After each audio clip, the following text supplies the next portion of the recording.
यतीन्द्रप्रवणं वन्दे रमुञ्जामातरं मुनिं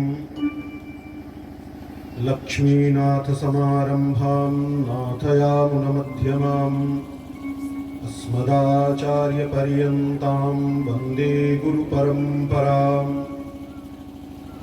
यो नित्यमच्युतपदां भुजयुग्मरुग्मव्यामोहतस्तदितराणि तृणाय मेने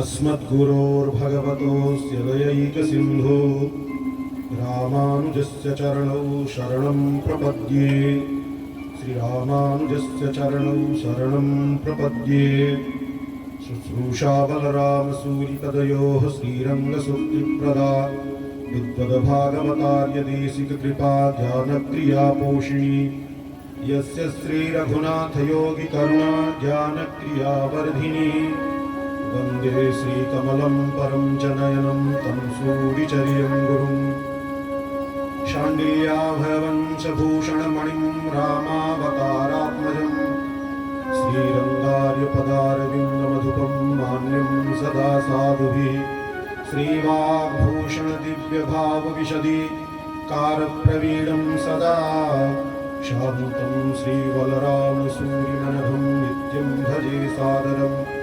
वाधूलाब्धिसरोजसौम्यविकसदरङ्गार्यदौहित्रकं श्रीमद्कोविदश्रीनिवासतनयं सौशीर्यभूषान्वितं श्रीमद्वेङ्कटयोगिराजचरणे न्यस्तात्मभावं मुदा श्रीरङ्गार्यगुरुं भजामि सततं कारुण्यवाराम्निधिं वाधूलवंशकलसाम्बुधिपूर्णचन्द्रं श्रीश्रीनिवास गुरुवर्यपदाब्जभृङ्गं श्रीवाससूरितनयं विनयोज्ज्वलन्तं श्रीरङ्गदेशिकमहं चरणं प्रपद्ये श्रीरङ्गदेशिकमहं शरणं प्रपद्ये प्रेमारविन्दमरविन्दमलिन्दमूर्तिं कन्दर्पदर्पदमनं कमनीयकान्तिं श्रीजानकी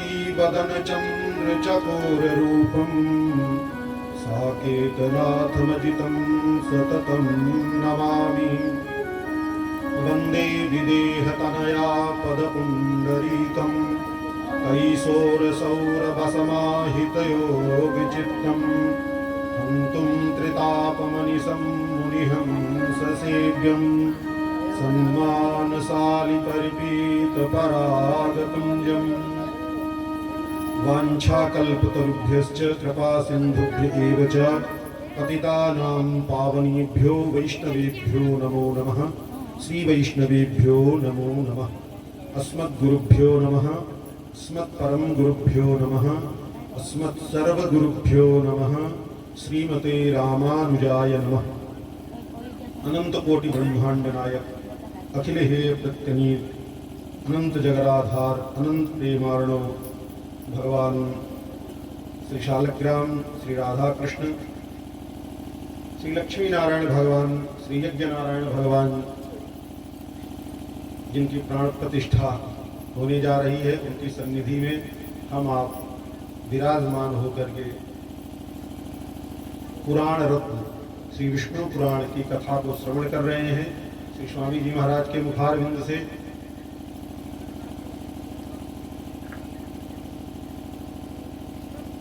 श्री इस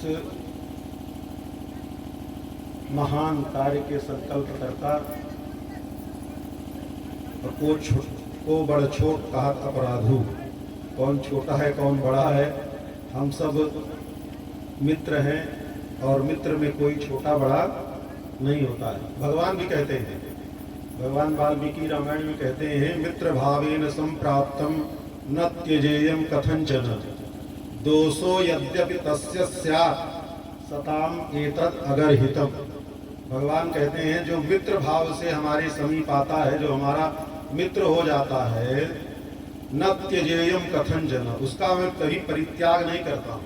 और किसी संबंध से भगवान के समीप जावे तो भगवान मतलब कहने का तात्पर्य मित्र भाव से आता है तब परित्याग नहीं करता हूँ। दोनों ध्वनि हो रही है, प्रतिध्वनि हो रही है। और किसी संबंध से आता है तो हो सकता है भगवान परित्याग कर सकें या कर दें।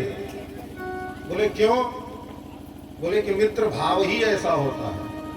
मित्र भाव ऐसा होता है, देखो जो बात पत्नी से नहीं बता सकते हैं, जो बातें पत्नी से नहीं कर सकते हैं, मित्र से कर सकते हैं कि नहीं कर सकते हैं? जो बात माँ बाप से नहीं कर सकते हैं, वो बात मित्र से कर सकते हैं कि नहीं कर सकते?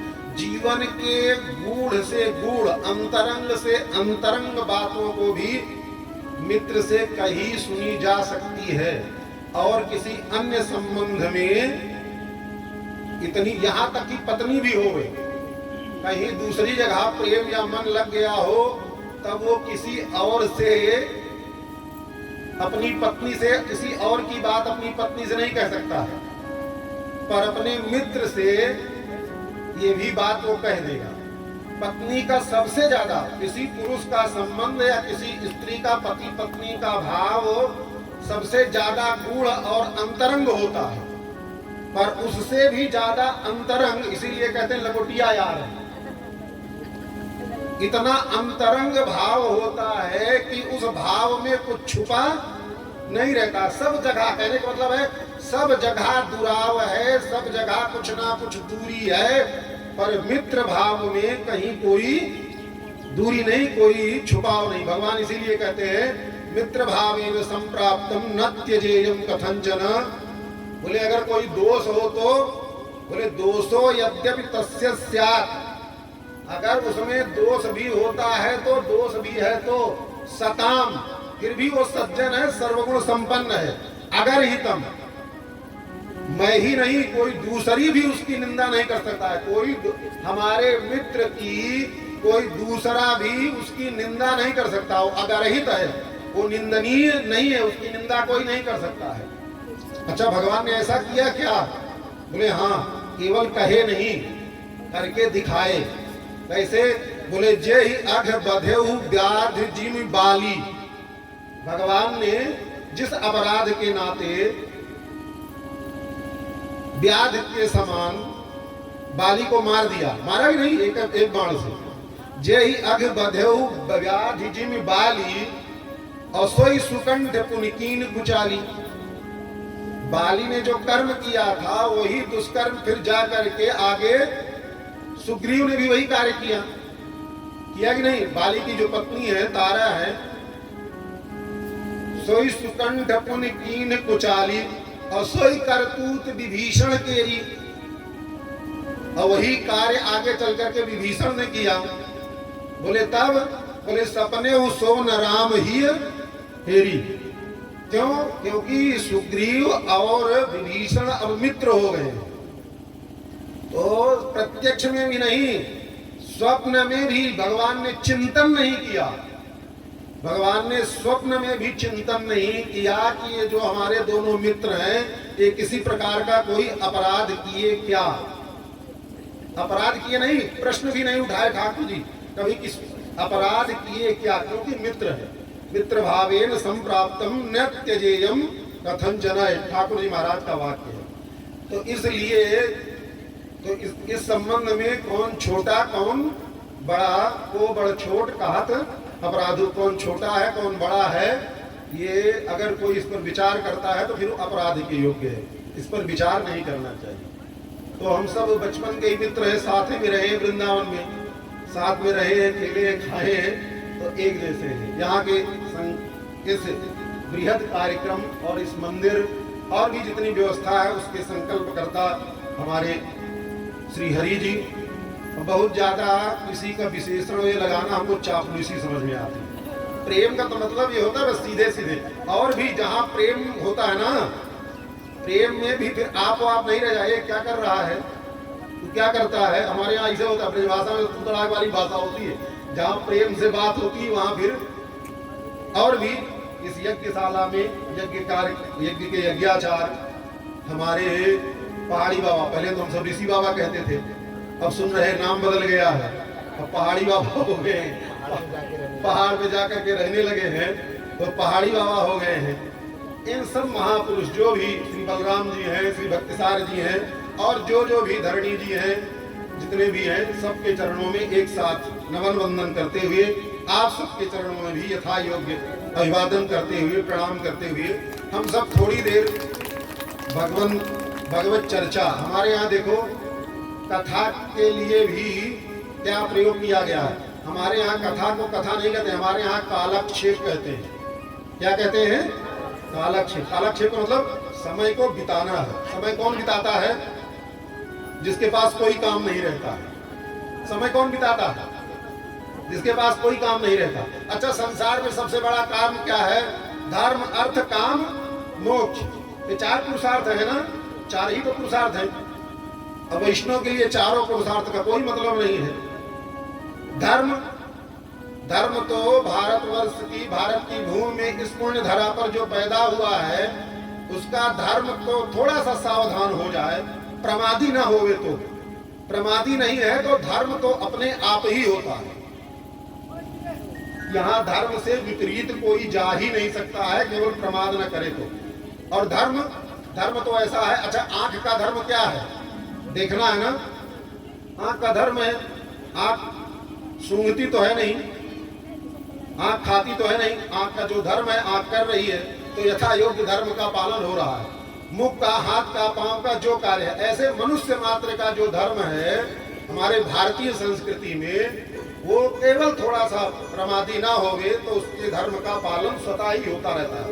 धर्म की व्याख्या इतनी ही है, वेद प्रणीतो धर्म अधर्मस्तद्विपर्ययः। वेद में जो कहा गया है उसका पालन करे और उससे विपरीत जावे, वही अधर्म है। हाँ, वेद में जो कहा गया है वो करना। कुछ लोग होते हैं मूर्खता पूर्ण बातें करते हैं, महाराज वेद में कहा गया है क्या? अरे जो नहीं कहा गया वो भी अधर्म है। जो नहीं कहा गया हो वेद में करने के लिए वो भी अधर्म है। जो कहा गया वही धर्म है। तो हमारे यहाँ भारतीय संस्कृति में तो ऐसे है, गांव गांव में, घर घर में ऐसी परंपरा चलती है कि उस परंपरा का लोक परंपरा जो बनी हुई है वो वेद के मार्ग पर बनी हुई है। अपने घर, कुल, गोत्र की परंपरा से चलते रहिए, धर्म तो अपने आप होता ही रहता है। धर्म, अर्थ, देखो जो धर्म का पालन करेगा वो अर्थ की कोई बहुत ज्यादा आवश्यकता नहीं, अर्थ उसको आएगा। और अर्थ प्रारब्धाधीन है। अर्थ कोई कमाने से नहीं आता है, मेहनत करने से अर्थ की प्राप्ति नहीं होती। अर्थ प्रारब्धाधीन है। प्रारब्ध में हमारे विधिना ने जो लिख दी, छठी रात के अंक, राई घटे न तिल बढ़े, रौरे जीव निसंग। छठी के दिन, छठ होती है ना, छठ के दिन जीव के प्रारब्ध को लिखने के लिए ब्रह्मा जी की एक शक्ति है जिसको विधि बोलते हैं। वो आ करके छठी के दिन बालक का, जिसका भी जन्म होता है, उसका प्रारब्ध लिख देती है। अब जीवन भर यही करेगा और यही उसको मिलेगा, इससे ज्यादा कुछ होने जाने वाला नहीं। प्रारब्ध में जुड़ता क्या है? जन्म से लेकर के, जब जन्म होता है किसी जीव का, जन्म के समय नालक छेदन जब तक नहीं होता है, किसी जीव का जब तक नालक छेदन ना हो जाए, माँ से और बच्चे से जो संबंध बना रहता है जिस नाड़ी का, उसका छेदन ना हो जावे, तब तक माँ बाप जितना दान दे देवे, जितना ब्राह्मणों को, जितना भी गौदान, जो जितना दान दे देंगे, वो उसके प्रारब्ध में जुड़ जाएगा। उतनी देर का, केवल उतना समय है प्रारब्ध में जोड़ने का। अपने यहाँ बालक पैदा हो तो बस केवल इतने समय है। अपने बालक का उत्कर्ष अगर चाहते हैं और धर्मी पापी न होवे तो उस समय जितना दान दक्षिणा दे सके। और नालक छेदन हो गया, अब सूतक जन्म का सूतक नालक छेदन के बाद लगता है। नालक छेदन के बाद अब सूतक लग गया, अब दिया हुआ कोई ग्रहण नहीं करेगा, कोई उत्तम पुरुष ग्रहण नहीं करेगा। तो ये छठी के दिन जो लिख दिया गया है, उससे राई घटे ना तो कम होगा और ना तिल बढ़े।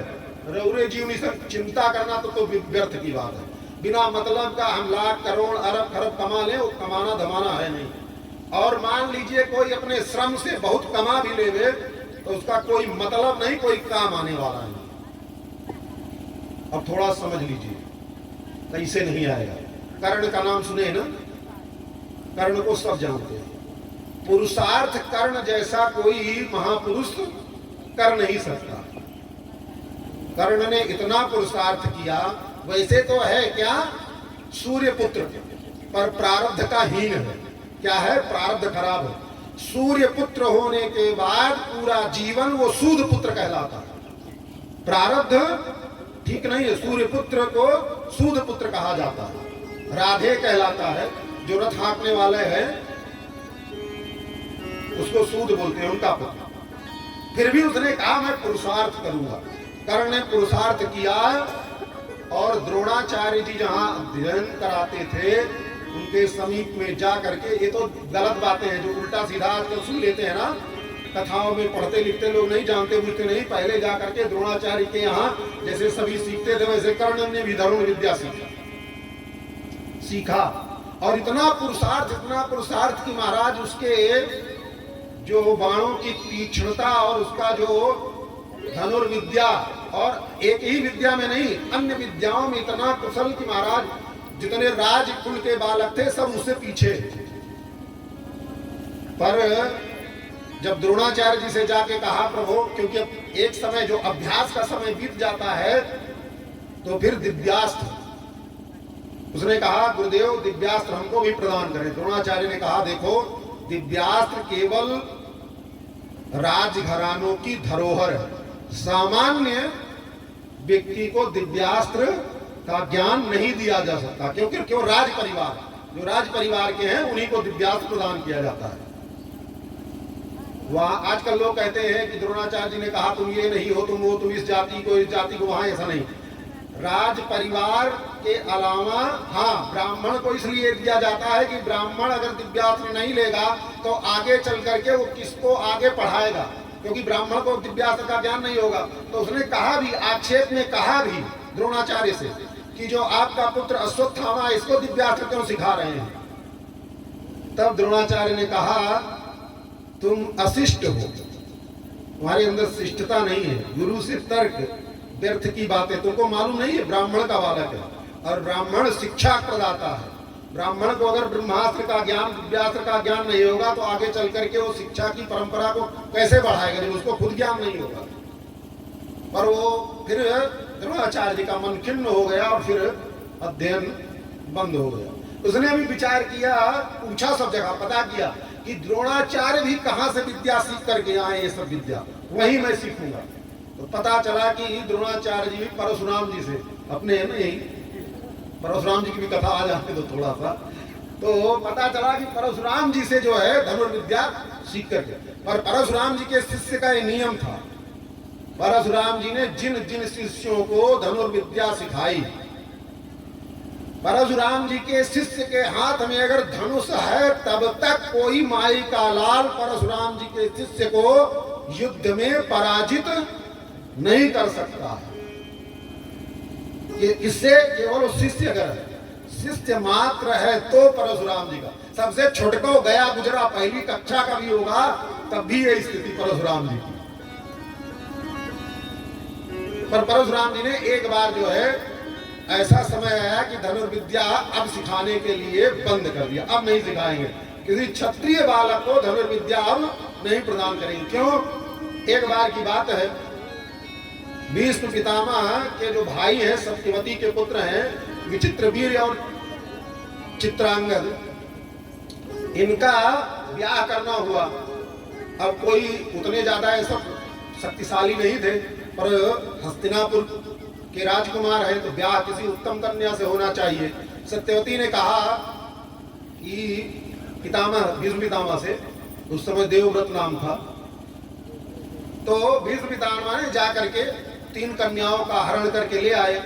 उनसे फिर विचित्रवीर्य चित्रांगद का तो परमपद हो गया, किसी कारण से विचित्रवीर्य से दोनों कन्याओं का ब्याह हुआ। एक जो अम्बा थी उसने कहा आकर के, जब हरण करके ले आए, उसने कहा मैं किसी और से प्रेम करती हूँ। तो भीष्म पितामह ने कहा पहले बताना चाहिए था।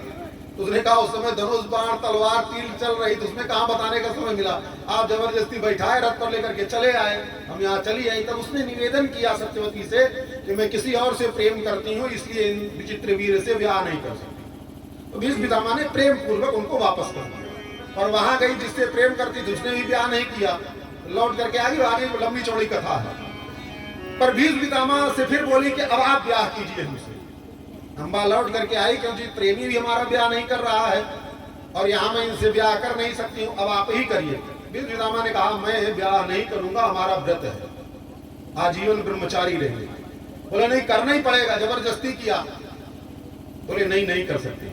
गुस्सा होकर के चली गई परशुराम जी के पास, जाकर के परशुराम जी से बताया। परशुराम जी को बुरा लगा, कन्या का युद्ध से हरण किया और हरण करने के बाद ब्याह नहीं।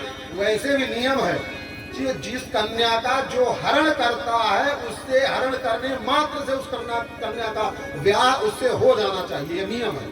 दूसरा हरण करने के बाद किसी कन्या को कोई दूसरा पाणी ग्रहण नहीं करता।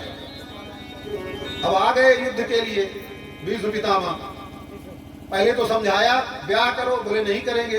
बोले नहीं करोगे तो हमसे युद्ध करना पड़ेगा। बोले ठीक है युद्ध करेंगे, भाई क्षत्रिय का कर्म है युद्ध करना, क्षत्रिय तो युद्ध के कर्म से विरत हो नहीं सकता है। अब खड़े हो गए। भीष्म पितामह ने सोचा है तो गुरुदेव, अब इनसे युद्ध करेंगे, इनसे तो अब देखो परशुराम जी कोई कमजोर नहीं है। संसार में सबसे ज्यादा शक्तिशाली कौन? रावण, उस समय सबसे ज्यादा। और रावण को अपने घुड़साल में ले जा करके बांध दिया किसने? कार्तवीर्य अर्जुन ने। और वो भी लंबी चौड़ी कथा है। वो जहां स्नान कर रहा था कार्तवीर्य अर्जुन, उस नदी को ही अपनी भुजाओं को फैला करके इसने पूरी नदी की धारा को ही रोक दिया।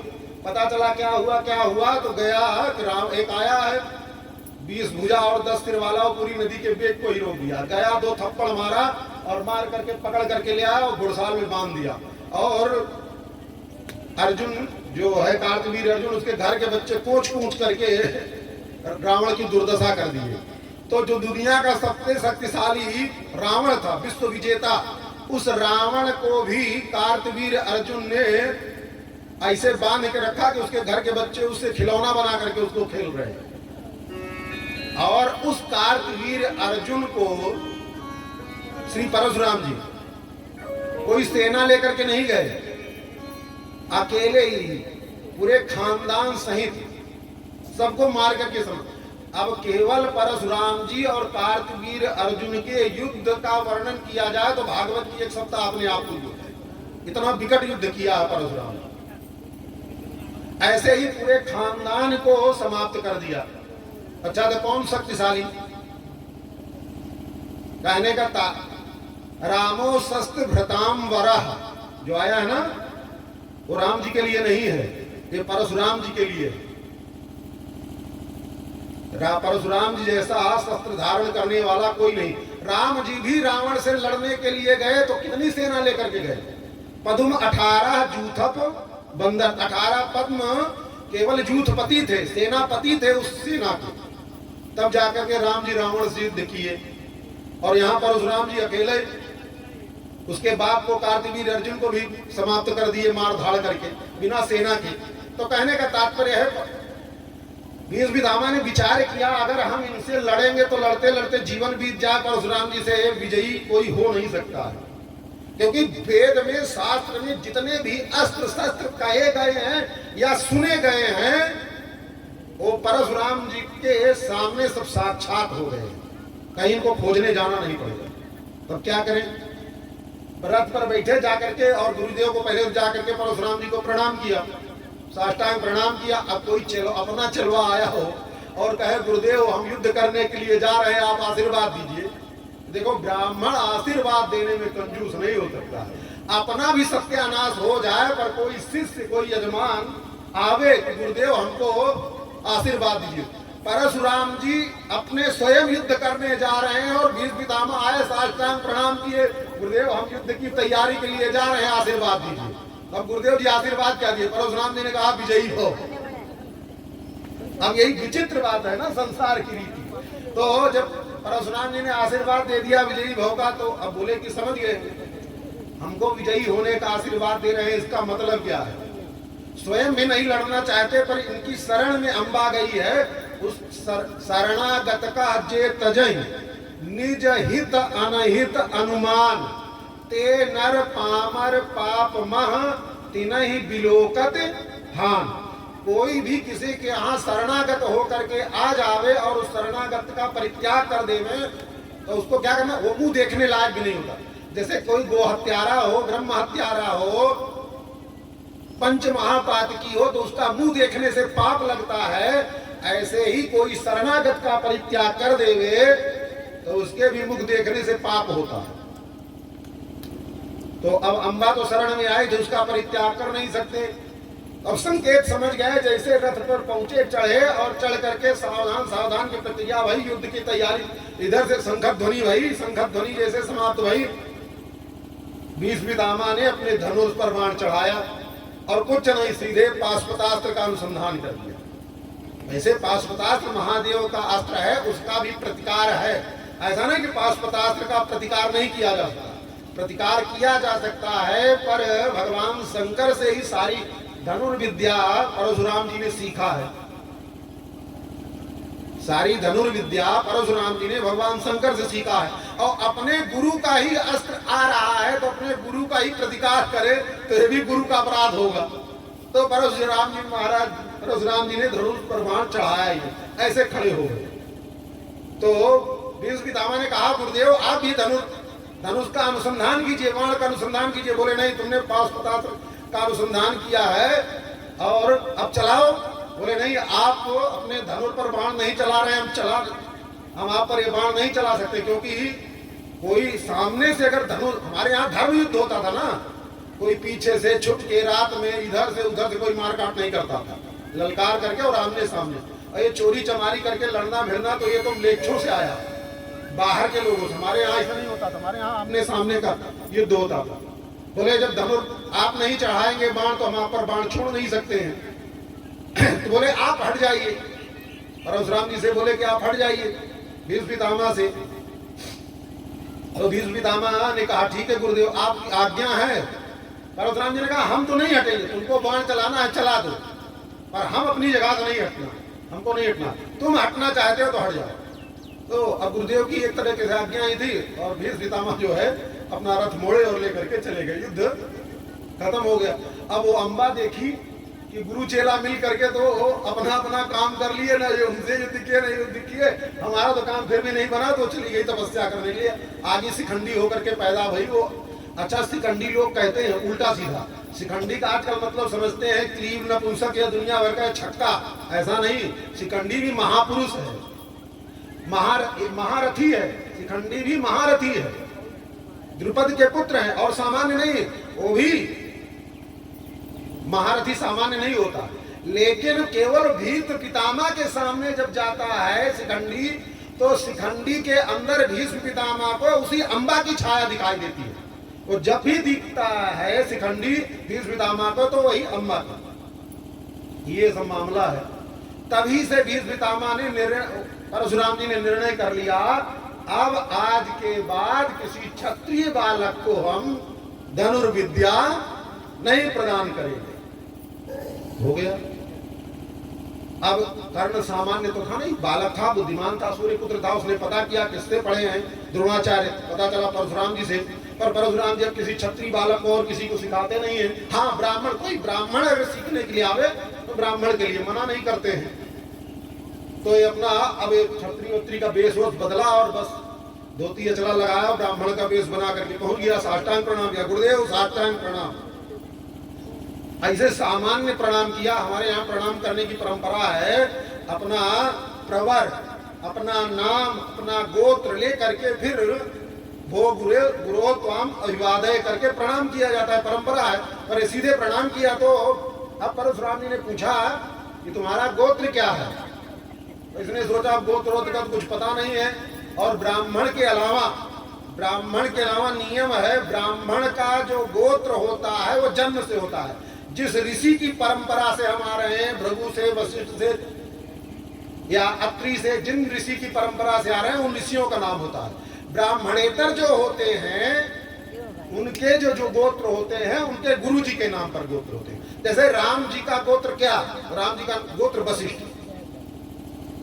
राम जी का गोत्र क्या? राम जी का, क्योंकि गुरु से परंपरा चलती है। यहाँ गोत्र बदलता है नहीं। राम जी का ब्याह तो एक गोत्र में होंगे तो नहीं होगा, क्योंकि राम जी भी के वंश के ही जाकर के निमी का आगे वंश चला, और वहाँ आचार्य बदले तो गोत्र बदल गया, गोत्र बदल गया तो विवाह हो गया।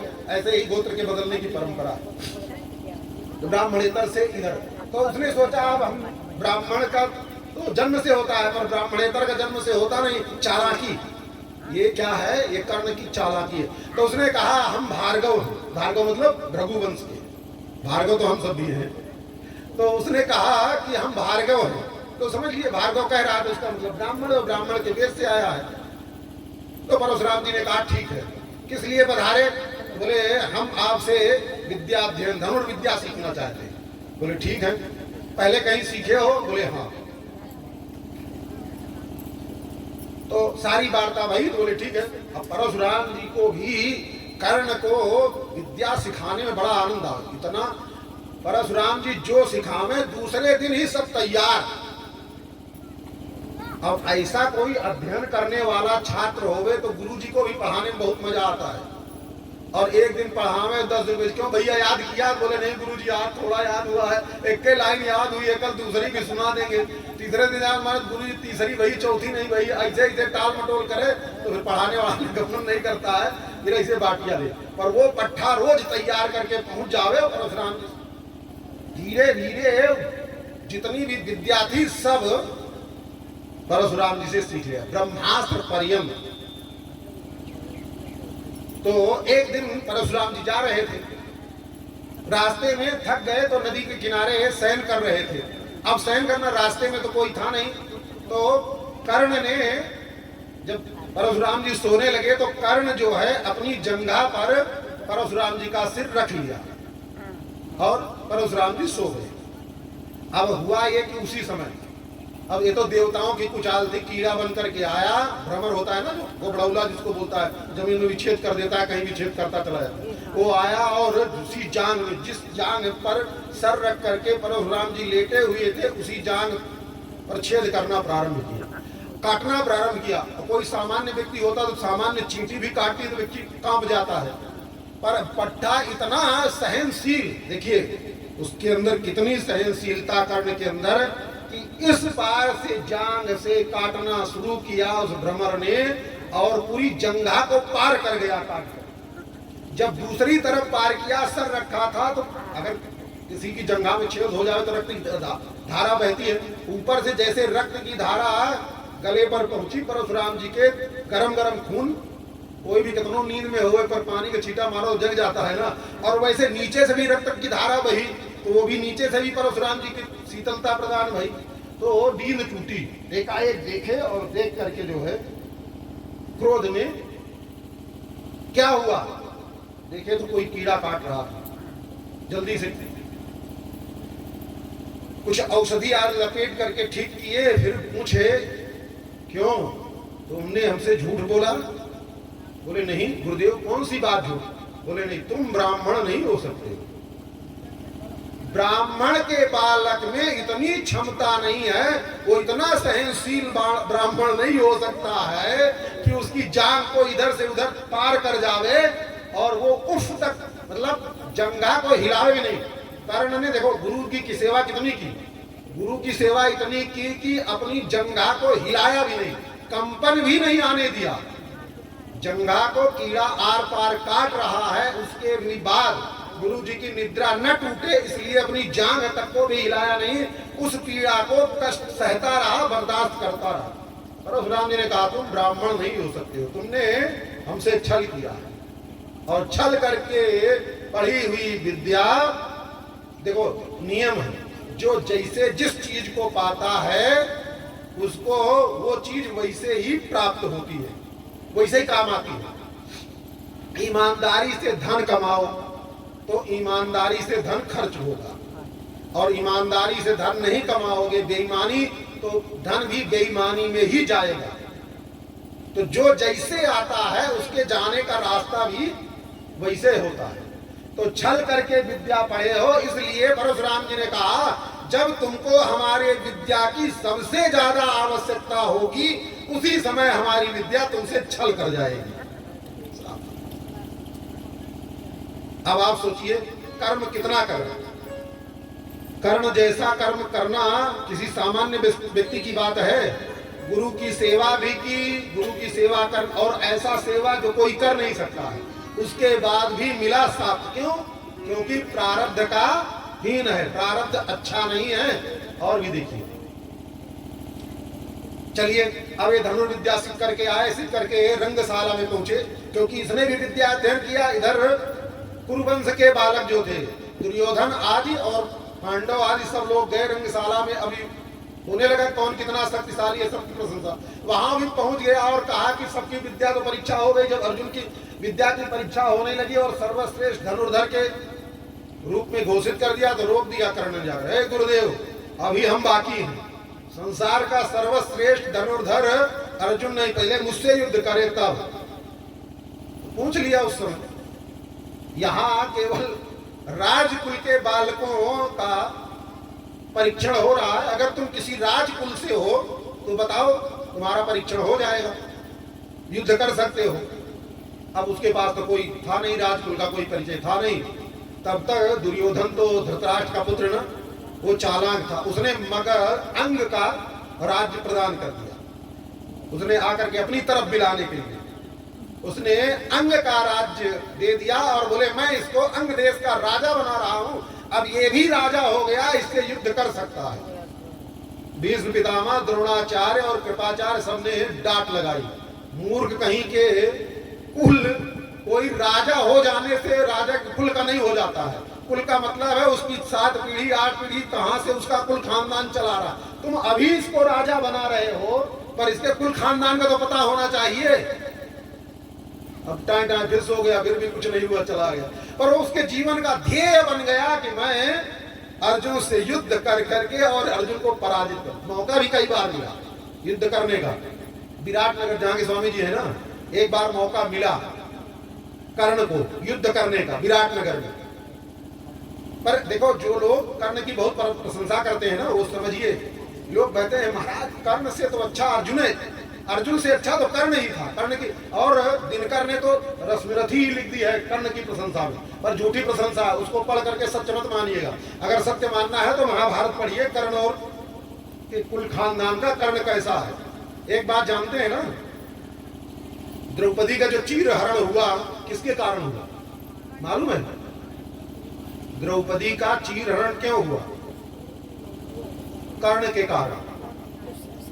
द्रौपदी का चीर हरण अगर कर्ण नहीं होता, कर्ण वहां व्यंग नहीं किया होता, तो द्रौपदी का चीर नहीं हरण नहीं। दुर्योधन तो केवल द्रौपदी को बुला करके अपनी दासी, उसको सामने ये कहना कि तुम्हारे पति हमसे द्यूत क्रीड़ा में पराजित हो गए हैं, अब तुम हमारी दासी हो, ये उसको कहना था, अपमानित करना था। पर जब दुशासन द्रौपदी एक वस्त्रा थी उस समय, सभा के मध्य में ले आया, तो द्रौपदी ने कहा मैं इस कुल खानदान की हूं और मेरे एक वस्त्रा होने के बाद तुम राजसभा में लेकर के आ रहे हो, तुम किस खानदान के हो? कुल खानदान तो थोड़ा उटपटांग बोली द्रौपदी। तो उसी समय कर्ण ने कहा कि जिसके 5 पति होंगे उसका कौन सा कुल खानदान होगा? तू तो ऐसी है कि तुझको बिना वस्त्र के भी यहाँ ले आते तब भी तेरा अपमान नहीं था। तब जब कर्ण ने कहा कि निर्वस्त्र द्रौपदी को ले आए होते तब भी तुम्हारा अपमान नहीं होता, तब जाकर के दुर्योधन के बुद्धि आई कि निर्वस्त्र करके। तब दुर्योधन ने दुशासन से कहा कि द्रौपदी के को निर्वस्त्र करो। उसके पहले नहीं, द्रौपदी के निर्वस्त्र करने का जो सूत्र जहां से प्रकट हुआ, उसका सूत्र कौन था? कर्ण था। तो कर्ण के अगर दोष को गिनाने लगे तो बहुत लंबा चौड़ा है, ज्यादा चक्कर में नहीं पड़ना केवल उसके काम को। तो अब सोचिए, कर्ण इतना शक्तिशाली। अब एक बार की बात है, पांडवों को खोजने के लिए जब अज्ञातवास था तो उसमें सब लोग गए। पता चला जब कीचक का वध हो गया, विराटनगर में कीचक का वध हो गया, तो अनुमान लगाए कि 5 पांडव यही होंगे। आक्रमण किया तो कर्ण को दे दिया गया कि जाओ। विराटनगर के जो राजा थे उनकी सबसे बड़ी संपत्ति क्या थी जानते हैं? क्या संपत्ति थी? उनके यहाँ गऊ पालन बहुत होती थी। संसार में उस समय सबसे ज्यादा गऊ किसी के यहाँ थी, कहाँ थी? विराटनगर में थी। संसार की सबसे बड़ी गौशाला कहाँ? विराटनगर में। अब तो और जगह है, बहुत बहुत गौशाला है, स्वामी जी ने भी गौशाला बना दी है। पर कहने का तात्पर्य है उस समय सबसे बड़ी गौशाला विराट। तो सारे आय का स्रोत विराट नगर के। तो उन्होंने कहा देखो राजा की जो गौशाला है उस गौशाला को संभालते कौन थे? घुड़शाला को नकुल और सहदेव मिल करके घुड़शाला और गौशाला को नकुल और सहदेव। अब वहां कर्ण पहुंचा और सारी गौशाला की जितनी गायें थी सब गायों को और घोड़ों को खोल करके और भगा दिया। अब गौशाला में अनेक प्रकार की गाय रहती हैं। अब किसी की देखो चोरी करने के लिए कोई भी जाए, कितना भी बड़ा जाए, कितना भी शक्तिशाली जाए, पर चोरी चोरी होती है। और चोरी में कितना बड़ा महापुरुष हो, कितना भी शक्तिशाली हो, उसको डर लगता ही लगता है। रावण भी जब सीता जी का हरण करने गया, चोरी किया ना, तो इत उत चला। उसके लिए भी तुलसीदास जी कहते हैं जिसे कुत्ता रोटी चोरी करके भागता है तो इधर उधर ताकता है कि कोई आ ना जाए, कोई आ तो नहीं रहा, कोई आ तो नहीं रहा छीनने के लिए। ऐसे ही रावण भी जब सीता जी का हरण करके चला तो बार बार मुड़ मुड़ करके देख रहा है कि डर। कर्म जो जैसा कर्म करता है कर्म के अनुसार उसके अंदर अपने आप वैसे गुण आने लगते हैं या आ जाते हैं। तो चोरी जो भी करेगा, कितना शक्तिशाली व्यक्ति हो, चोरी के कर्म में भय उत्पन्न होगा ही होगा। कर्ण भी बहुत शक्तिशाली है, सब कुछ है, लेकिन फिर भी उसको डर लग रहा है। जल्दी जल्दी गायों को हाँक रहा है कि कोई आ ना जाए, कोई पीछे से आ ना जाए। सब गाय को दौड़ती चली जा रही, पर एक वृद्धा गाय थी। अब उस गाय को भाग रहा था, पर घोड़े में, रथ में नहीं था, घोड़े पर बैठ करके। अब वो गाय नहीं भाग रही थी, तो उस गाय को हाँकने के लिए तो जैसे घोड़े को एड़ मारते हैं ना, घोड़े को एड़ कैसे लगाई जाती है? पांव से। घोड़े पर जो घोड़े चढ़ाते हैं एड़ लगाना बोलते हैं। पांव से घोड़े को और तेज दौड़ने के लिए पांव से इशारा किया जाता है। तो इशारा कर रहा था, तो हाँकते हाँकते तो बगल में गाय जा रही थी, दौड़ नहीं रही थी, तो चरण से गाय को प्रहार किया।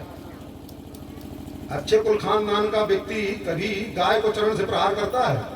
रथी वाले दिनकर जी होते तो उनसे प्रश्न बनता था। इसमें इतनी प्रशंसा कर दी उसकी, और कितना बड़ा नालायक। एक तो नारी का अपमान, आप कल्पना कीजिए भारतीय संस्कृति में कहीं भी किसी भी जगह किसी नारी को निर्वस्त्र लेकर के आओ, किसी अच्छे कुल खानदान वाला व्यक्ति ये कह ही नहीं सकता। सभा के सब मध्य में पहली बार ये वाक्य उच्चारण हुआ था कि सभा के मध्य में निर्वस्त्र किसी स्त्री को ले आया जाए। और आज दूसरा सबसे बड़ा अपराध, गाय के ऊपर चरण से प्रहार कर। गाय ने मुड़ करके देखा, अरे कौन है? राजा का तो वेश बना रखा है, लगता उसको लगा जैसे कलयुग आ गया। पहले वो होता है ना, भागवत जी सुनते हैं ना, तो वहां गाय और उसकी जब चर्चा होती है तो परीक्षित जी महाराज जाते हैं तो प्रहार करता रहता है। वो इसी दशा हो गई। गौ ने मुड़ करके देखा, लगा कि ये जो है किसी अच्छे कुल खानदान का नहीं, पर राजा का वेश बना करके रखा है। तो उस समय गौ ने साफ दिया, तुझको जब इस पृथ्वी की, और राजा के वेश बना रखा है ना, युद्ध कला में बहुत निपुण है, जब तुझको सबसे ज्यादा युद्ध के समय तेरे रथ, क्योंकि रथ पृथ्वी पर चलता है ना, जब तू रथ पर आरूढ़ होकर के चलेगा तो गऊ पृथ्वी का ही रूप है, तो उस समय पृथ्वी तेरे रथ के पहिया को पकड़ लेगी। चलो ठीक हो, एक सांप और मिल गया। काम तो अच्छा कर रहा था, मित्र काम दुर्योधन का कर रहा था, अपने स्वार्थ से नहीं गया था ना, तो उसको स्वार्थ से जरूरत थी ना, विराटपुर में गाय को हाँकना था ना कुछ करना था, दूसरे के काम करने में अपना चौपट करता जा। तो अब गऊ से सांप मिल गया, फिर हाँक करके ले गए। मौका मिला जब गाय को हाँक करके ले गए, फिर बृहन्नला के रूप से परिवर्तित हो करके बृहन्नला के रूप में ही अर्जुन गए, और जा करके उस समय कौरव के वंश के जितने भी भीष्म पितामह, द्रोणाचार्य, कृपाचार्य, अश्वत्थामा, कर्ण, दुशासन जितने भी थे, सब के सब थे, और अकेले सेना भी नहीं थी, केवल उत्तर सारथी था। और अर्जुन रथ पर चढ़, वो भी सही पुरुष के भी वेश में नहीं था। अर्जुन उस समय बृहन्नला के वेश, बृहन्नला मतलब छक्का के वेश में थे, जो उर्वशी का साप था। उस बृहन्नला के वेश में ही अर्जुन ने अपने गांडी पर बाण चढ़ा करके और मारना शुरू किया। जितने थे भीष्म पितामह से लेकर के द्रोणाचार्य, कृपाचार्य, सब मूर्छित हो गए। अच्छा, जो लोग कहते हैं कि महाभारत के युद्ध में कर्ण कितना शक्तिशाली था, कर्ण शक्तिशाली था ठीक है, पर अर्जुन की प्रतिज्ञा थी कि मैं महाभारत के युद्ध में दिव्यास्त्र का प्रयोग नहीं करूंगा। इसलिए बड़के वीर बनते थे जितने थे। कर्ण और जितने दिव्यास्त्र का प्रयोग करते तो भगवान सामने बैठते थे, सारा दिव्यास्त्र सब पान करते जा रहे थे, अर्जुन को बचा लेते थे। पर कर्ण जो महाभारत के युद्ध में अर्जुन ने बहुत ज्यादा, जब भगवान कहते कि अब दिव्यास्त्र का प्रयोग करो, तब केवल महाभारत के युद्ध को अर्जुन ने अपनी धनुर्विद्या के कौशल मात्र से कुशलता पूर्वक युद्ध करके विजय प्राप्त। तो उस समय कर्ण को मौका मिला अर्जुन से युद्ध करने के लिए, पर नहीं। और देखिए अब इसके बाद कर्ण ने क्या किया, अब दिग्विजय के लिए निकला। कर्ण निकला दिग्विजय के लिए, और जितने भी राजा थे हस्तिनापुर और कुछ बड़े बड़े राज्यों को छोड़ करके, हस्तिनापुर को छोड़ करके और द्वारिका को छोड़ करके, ऐसे राज्यों को छोड़ करके जितने राज्य थे सब राज्यों को जीत करके और सभी राजाओं के मुकुट को ले आकर के और दुर्योधन के समीप रख दिया। युद्ध अपने करता है, युद्ध करता है, जीतता है, लेकिन कर्म, दासी पुत्र है ना, दास है ना, तो इसलिए कर्म वैसा है। जैसे कोई राजा या सेनापति जाता है, युद्ध करता है, तो राजा के सामने ले जाकर के उसको समर्पित कर देता है। अरे भाई तू स्वयं राजा है, अंग देश का राज्य तुझको मिला है, तू युद्ध करके अनेक अनेक राजाओं को जीत रहा है, तो अब तुझको ले आकर के मुकुट चरणों में दुर्योधन के क्यों समर्पित करना। पर बुद्धि काम करे तब ना, वो अच्छे कुल खानदान का नहीं, इसलिए बुद्धि काम उतनी नहीं करती, क्योंकि प्रारब्ध उसका ऐसा ही है। उसको जीवन भर उसके प्रारब्ध में दासता लिखी हुई है कि सारा जीवन ये दासता करेगा, सबको जीत करके भी अंत में दास का दास ही बना रहता। ये प्रारब्ध है। कर्म कितनों करो, कुछ भी कर लो, कर्म करने के बाद दासता नहीं मिटती है। दुर्योधन ने राजा भी बना दिया, फिर भी राजा के जैसे कर्म कर्ण के नहीं भरे। राजा कर्म क्या होता है, अनेक राजाओं को जीते और जीत करके ले आकर के अपने को चक्रवर्ती सम्राट घोषित करे, पर नहीं कर पाया वो भी जीवन भर। तो कहने का तात्पर्य है प्रारब्ध में जो रहता है, प्रारब्ध से अधिक कोई कुछ प्राप्त नहीं कर सकता है। तो धन लक्ष्मी, धन रुपया पैसा क्या है, प्रारब्धाधीन। तो क्या हो गया, धर्म अर्थ। अब काम, अब भैया कामना करना किसी को कोई अच्छा कोई कहीं कामना करने के लिए कोई सिखाता है क्या? हमको गाड़ी चाहिए, मोटर चाहिए, बैंक बैलेंस चाहिए, रुपया चाहिए, पैसा चाहिए, पत्नी चाहिए, बेटा चाहिए, ये कोई सिखाता है क्या? चाहिए। इसका कहीं कॉलेज होता है, स्कूल होता है, विद्यालय होता है?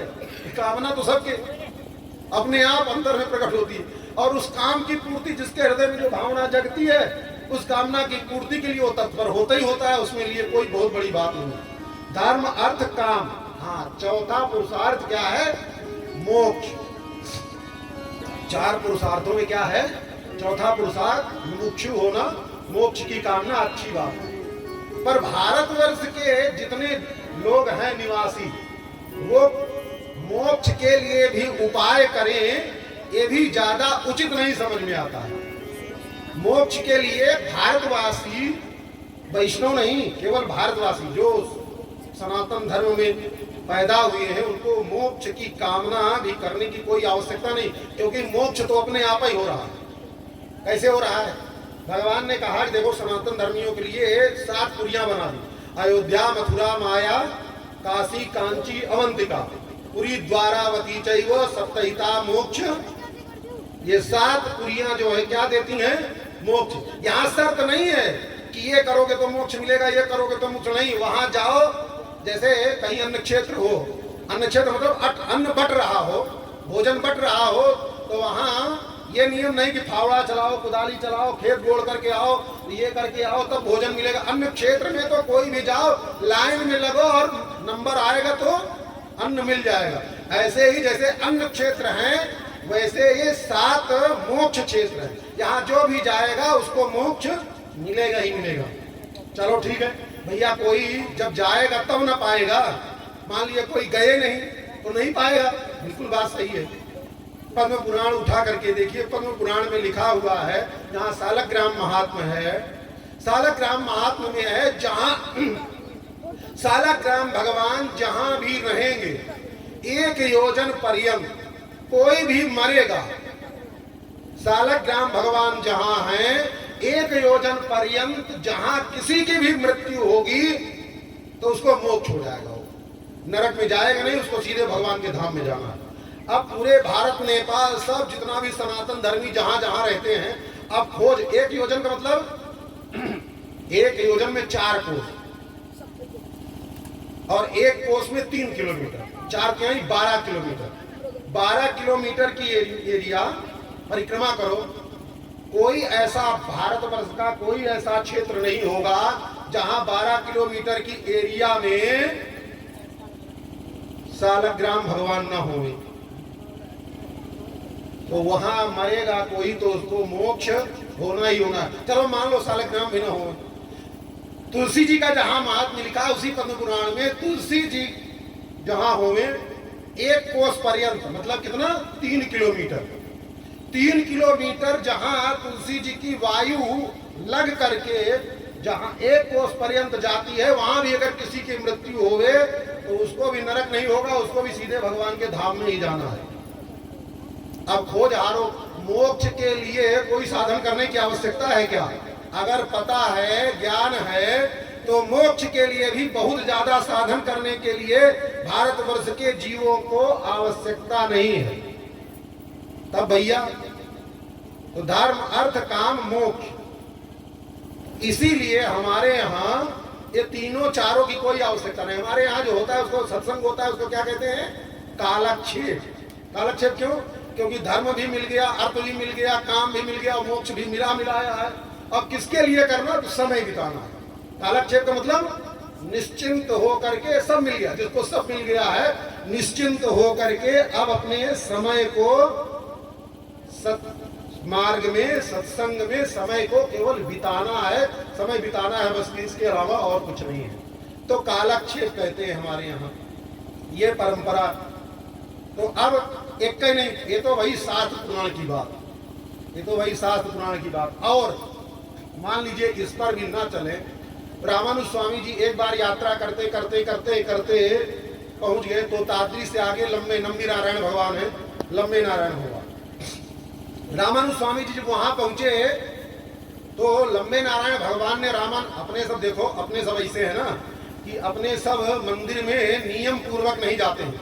मंदिर में जाने के, जो भगवान के दर्शन करने का नियम है, वो 32 प्रकार के अपराध होते हैं। उस 32 प्रकार के अपराध को छोड़ करके जीव मंदिर में दर्शन करने के लिए जावे तो भगवान का साक्षात्कार हो।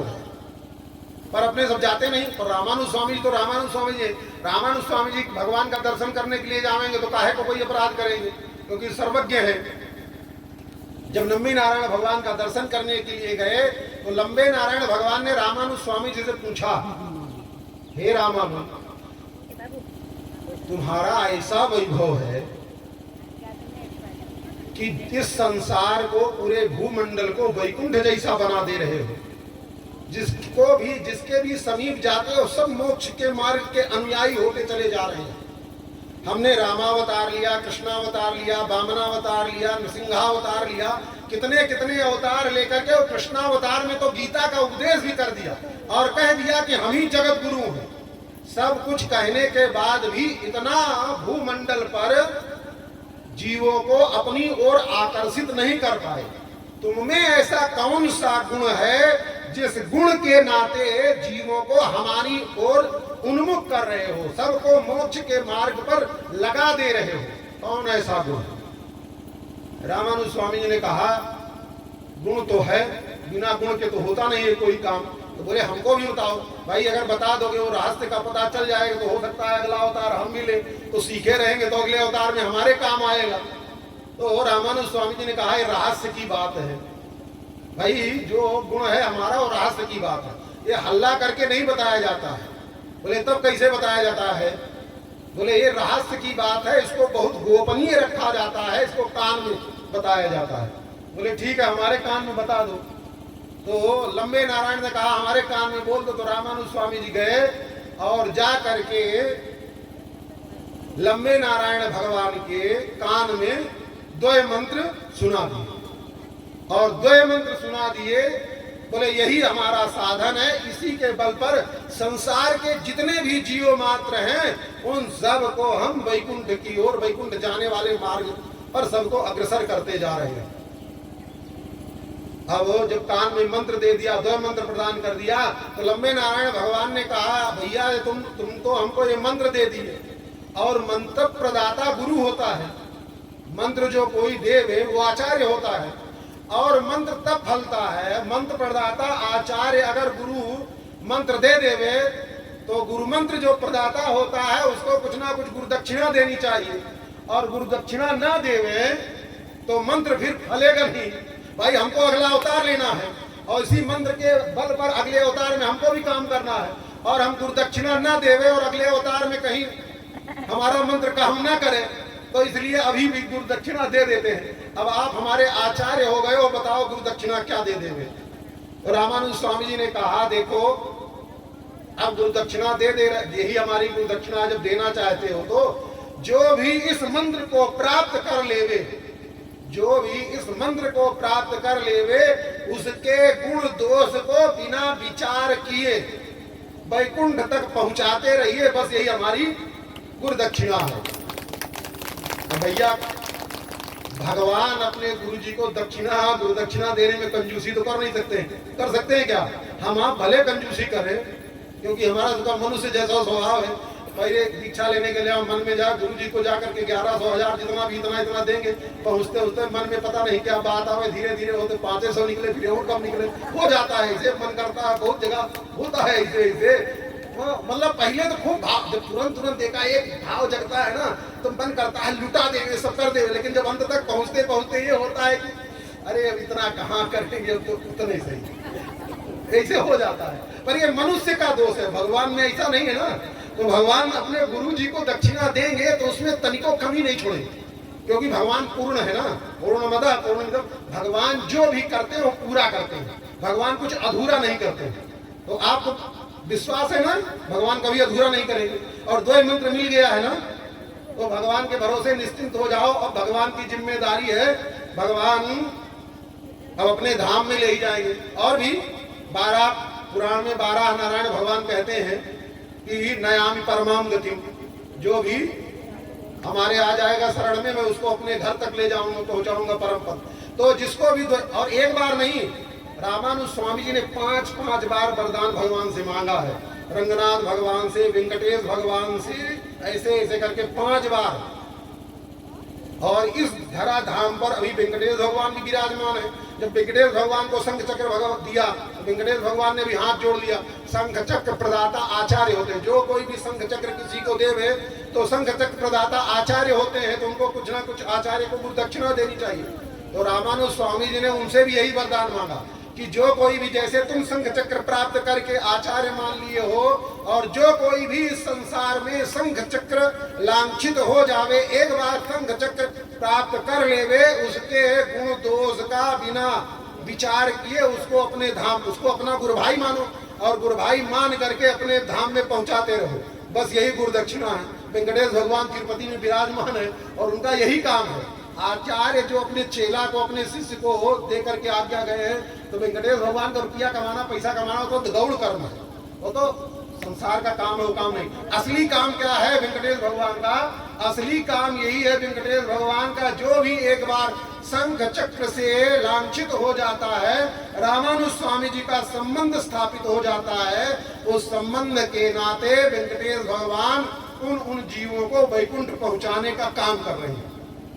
वेंकटेश भगवान कमजोर तो है नहीं, उनको नहीं पहुंचा पाएंगे। इसलिए निश्चिंत वैष्णव को एक बार तो निश्चिंत ही हो जाना चाहिए कि हमको अब मोक्ष के लिए कोई कर्म करने की आवश्यकता नहीं है।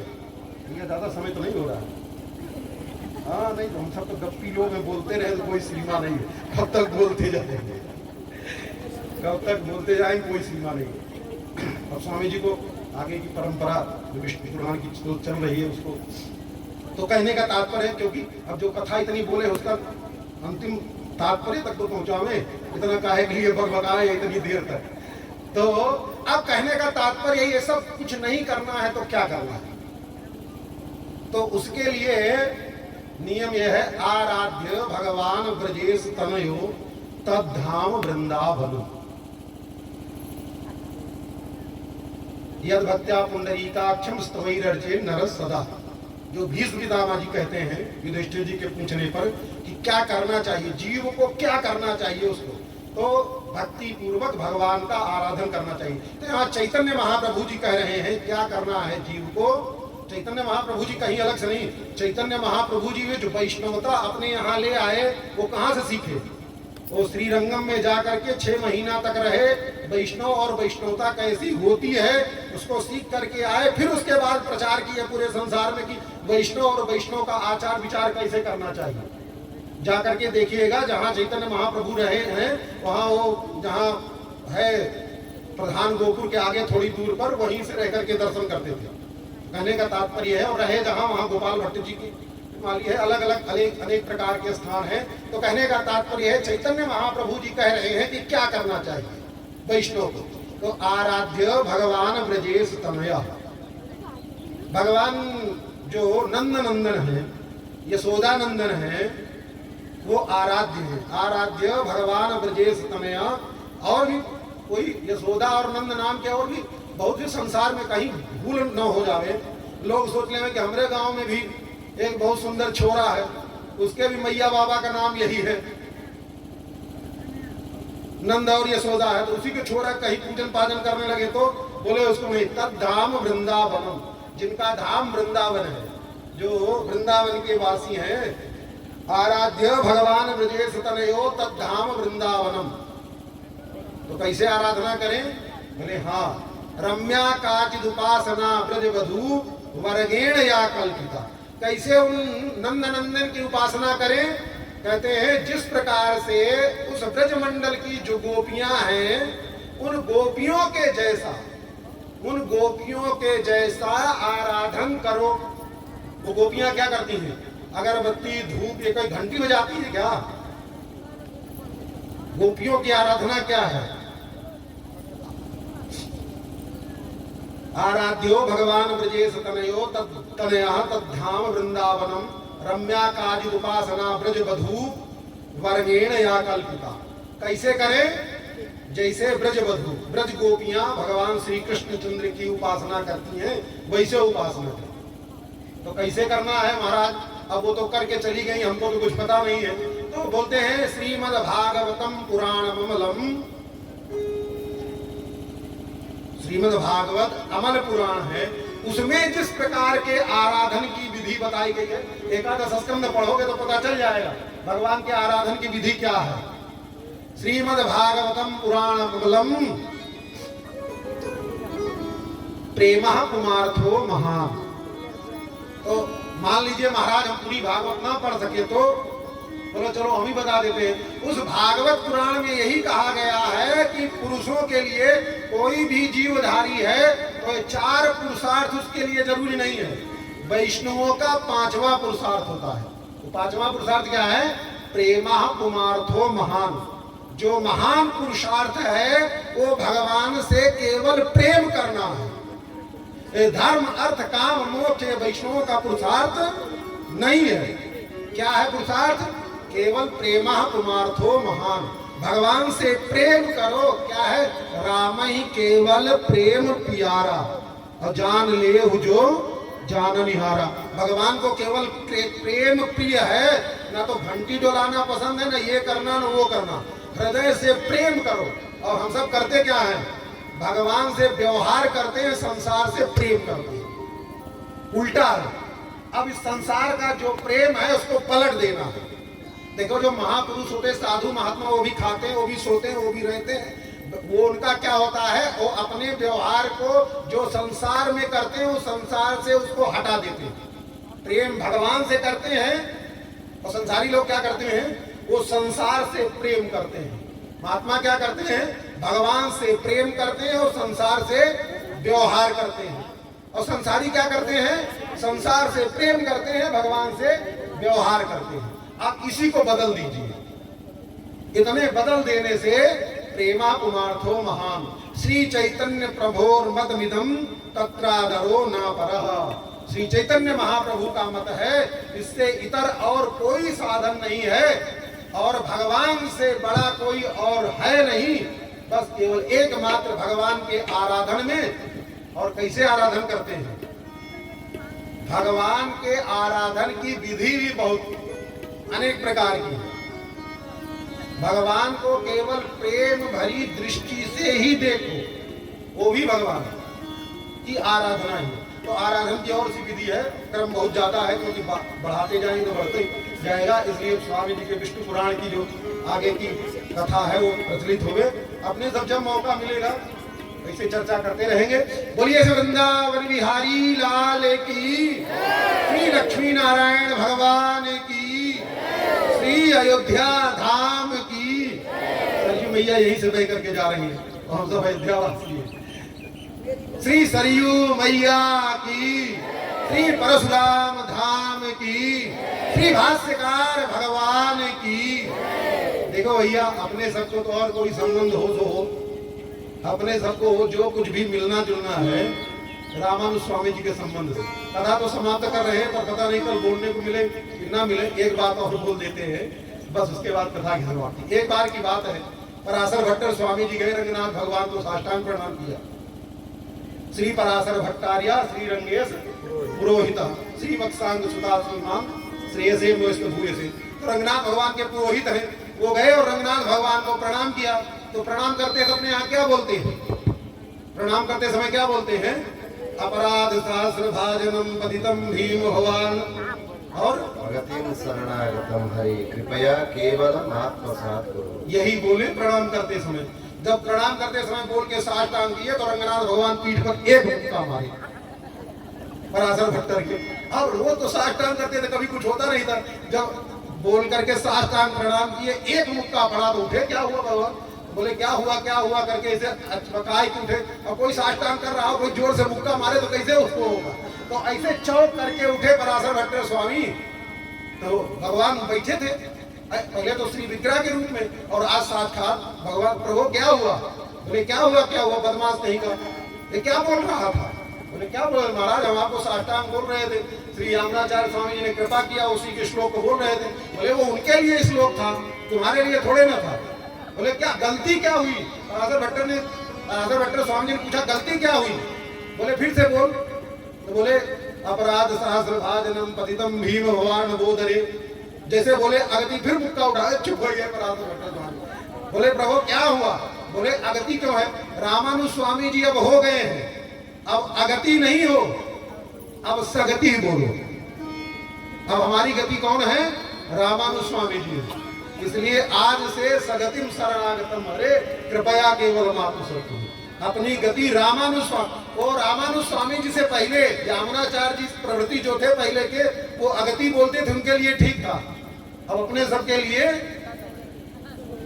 इसलिए अपनी गति कौन है? रावण। बोलिए श्री भाष्यकार भगवान की, श्री रंगनाथ भगवान की।